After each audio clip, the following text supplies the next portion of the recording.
Hello guys, and welcome to today's video. Our friends over at Elegoo have been extremely generous and sent us over a Elegoo Centauri Carbon 2 for us to take a look at and unbox. And in this video, that's exactly what we're going to do. I'm going to show you what you get exactly in the box, what comes with the printer, and how to set this thing up. And then after that, the next video in the series will be me reviewing exactly how the prints have come out. Now, one thing before we get started, I do apologise for the noise if you can hear it. We are a working studio, we have got things going on at the moment, so you will be able to hear slight noise in the background with the other printers going away. But yeah, with all that out the way, let's get on with unboxing this amazing printer. So like all Elegoo products, they do come really well wrapped and feels extremely heavy. Bear that in mind if you are receiving one of these. They are quite heavy. Really excited to see what we get. One of the best budget printers out there that you can get that will do multicolour prints. And we've got plenty of foam by the looks of things. And then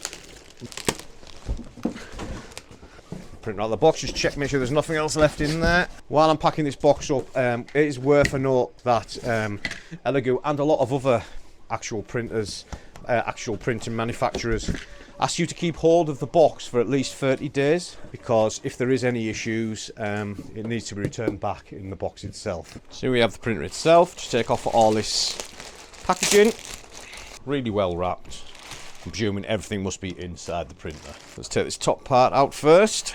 In there you've got general maintenance stuff, some screws, Allen keys, a blade there, I can see some screwdrivers and whatnot, some lube, and there's our screen right there. We'll keep that in there for now. Looks like the actual connector for the AMS, or the canvas as they call it. There's your PTFE tubing, the poop chute. Obviously this is a new design. There we have the caddy for the 4-into-1. So a slight assembly, but nothing like the old days. And some type of shroud. Elegoo do really well with the packaging. I've never had an issue yet. I know some people have complained that the printer's turned up with smashed doors. But I can only talk about myself. Be very careful taking this particular part off here, because you don't want to be ripping the little ribbon cable that comes out the back there, and the actual bin that sits on the top, which we'll have a look at in a minute. Actual plate that you get with it is 256 by 256 by 256, and it is a textured plate as well, which is cool. You've got A and B side, one's more finer and the other one is a lot coarser. One thing I like about the Elegoo, the Centauri Carbon and this one, is they have a nice little recess at the back, so you don't have to worry about aligning your plate up. Let's take a look inside. So you, like I say, you've got the your build plate there, magnetised. You've got your nice large fan here with your outtake as well, which is lovely. And yes, like the CC1, a magnetised fan on the actual hot end as well. This, I believe, is a steel, hardened steel nozzle on this one as well, so you can print your more abrasive type stuff. Belt fed, again, similar to the CC. In fact, very much similar to the CC, but obviously with a few little differences. So yeah, that's that. Let's move this aside a sec while we take a look at the actual bin on the top. This is your enclosure that sits on the very top of the machine, and inside here we've got a few bits and pieces. So this enclosure means that you're able to use your higher temp filaments, your more like ABS, stuff like that, that require a bit more of a enclosed surrounding. That's that. It's not as big as I thought it was. I thought it was bigger than that. So yeah, but yeah, that's the enclosure right there. And this is what you get in here. Standard spool holders. They're numbered as well. I'm presuming this is the canvas. I've actually ordered the canvas for the CC1 But that hasn't actually been released yet, so we're waiting for that to come. But this is basically what I've already ordered for the other printer. It's got your RFID, which is open source, on the side there, and this obviously bolts onto the side of the machine. So let's get this thing built. So the first thing we need to do is unlock the heated bed by removing the screws that are marked here and here, and there's one at the back as well. I'm going to use my trusty Silverline Allen key set. I like these because they've got a nice handle on, and I've also got one that side as well to get into smaller areas.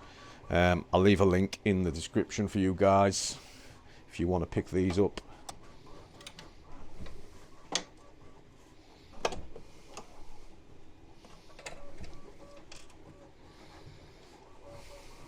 Next thing to do is install the touchscreen. There's your touchscreen right there, and it just clips into the socket on the back there. Push that in, and then we line these pegs up with the holes, one at the bottom, and push down, and it's in.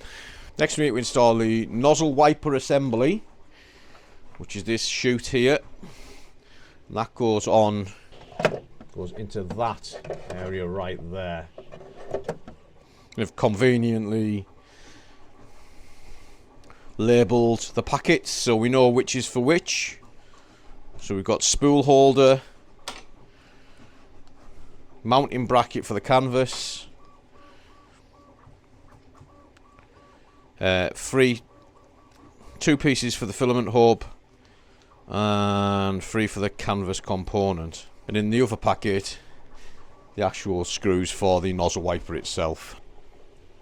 It tells us to secure the top with the FM by 12s and the bottom with the PM 3 by 6. So the larger ones at the top, the smaller ones at the bottom. Okay, so now we'll move on to the canvas itself, which seems relatively simple. Install the filament hub, spool holder, PTFE tubes and canvas feeding module. So there's the canvas itself there. So the mounting bracket goes in like so.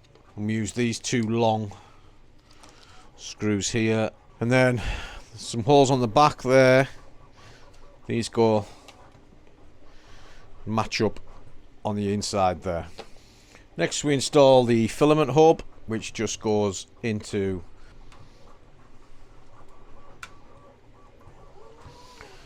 and that is screwed on here. Back around to this side now. We now need to install the spool holder brackets, which are these guys here. So that's the mounting brackets on. Now we need to put on the actual spool holders. Now they are numbered, obviously, and then there's a corresponding number there, like a sticker, so you must put them on the right ones, and they just simply go onto the bracket and you push down and click into place, and that's that in. Now to install the 4 PTFE tubes, all the same length so you can't go wrong. Push them down into the canvas.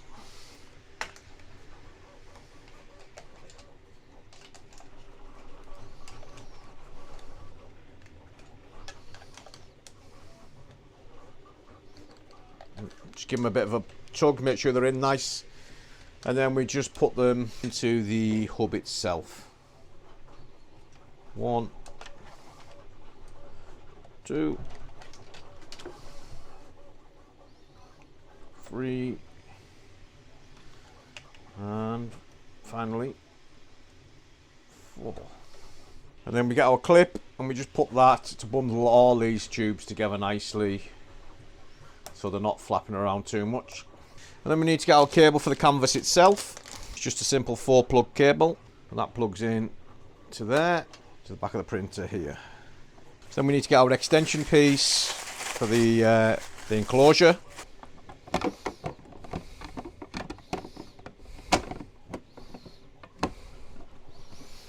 Like that. Clips in, and that's that. There we go, can you see that? So make sure we're not clutching any pipes. That sits on the top of the unit like that. And there we have the Centauri Carbon 2 all built and ready to be powered on. Okay, so I've had to move around in the cabin. I've had to move a few printers over there, a few over here, just to make some space for this guy. Obviously, it's quite on the large size, so I couldn't fit it in the racking. So it's had to come on the table over here. Now, let's get this thing powered on and see what it can do.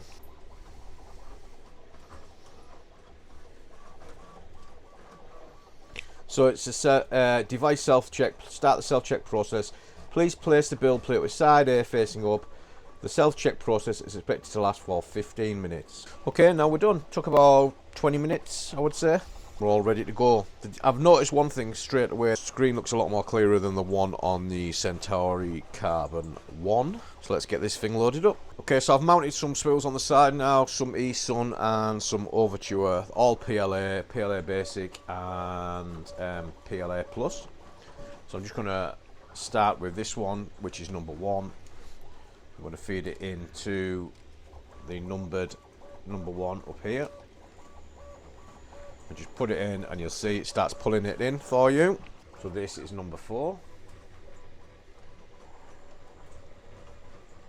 And then because we haven't used the RFID, we need to manually tell the printer which filament is in which holder.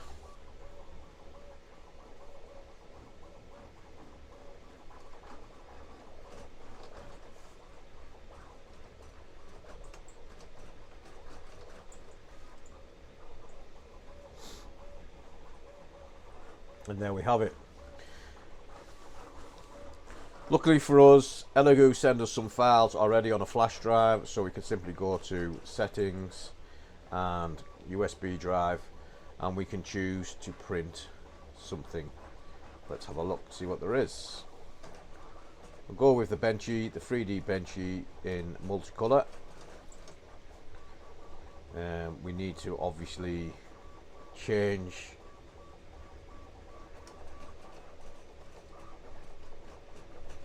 the colours to the ones that we've got.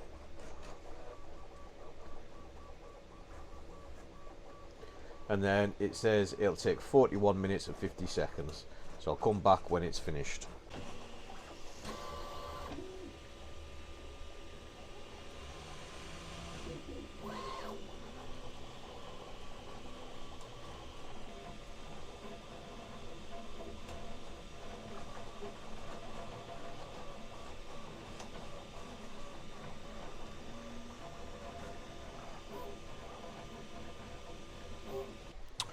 And there we go. The multicolour Benchy is done. This is what it looks like. Really, really happy with the quality of that. I mean, I know the Benchy is not the be all and end all, don't get me wrong. But yeah, that is pretty cool. So there we have it, guys, the unboxing and the initial setup of the CC2 all done. In the next video, I will print off some other bits and pieces and give you an idea of quality. Obviously, we've done the Benchy, that's just standard. I'll print some more technical files off and we'll see how that is. If you care to stick around and you want to watch that, then by all means, don't forget to subscribe to the channel. And if this has been any help whatsoever to you, then please hit the thumbs up. I will link the Facebook group in the description, and I'll also stick an affiliate link in there for the CC2 as well. I know Elegoo are doing some really good discounts at the moment, so it might be worth taking a look if you are looking to buy a budget-friendly, multicoloured 3D printer. Obviously, if you use my links and you end up purchasing a printer or anything else from Elegoo, then we will receive a small kickback for that as a way of saying thank you for the referral. It doesn't cost you any more, it's just something that helps the channel out. So until next time, guys, I will see you later.